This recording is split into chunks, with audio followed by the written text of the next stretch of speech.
When we adopted the Paris Agreement in 2015, we thought that we had a certain flexibility between a maximum temperature rise of 1.5 and a maximum temperature rise of somewhere well below 2 degrees. That is why the Paris Agreement establishes that range of maximum temperature rise.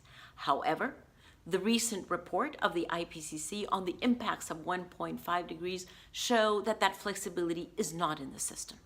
If we breach the 1.5 degrees and go to 2 degrees temperature rise, we will actually be knowingly, because we now know it, knowingly causing 2 times as much species loss.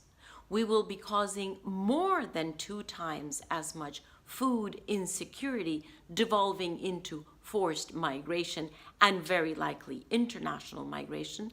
And we will be causing almost 3 times as many people to be living under life-threatening heat conditions, meaning seriously impacting their livelihoods and their possibility for living at all.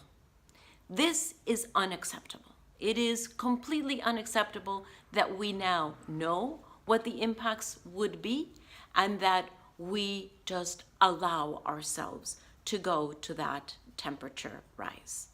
In fact, we cannot allow for a duplication of the vulnerability of precisely the most vulnerable populations around the world.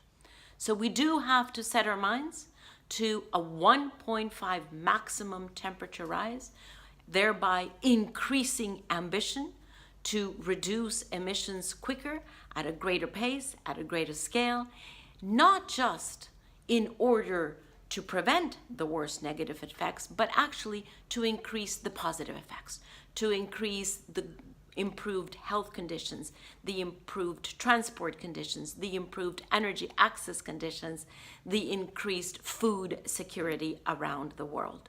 That is why I am so grateful to the Climate Vulnerable Forum and to V20 for this call to action, so that we remember that we cannot, under any circumstance, give in to duplicating vulnerability around the world, but rather that we have to intentionally create a world that is safer, that is less vulnerable, and that will lead us to more prosperity and, above all, to more peace for everyone. Thank you.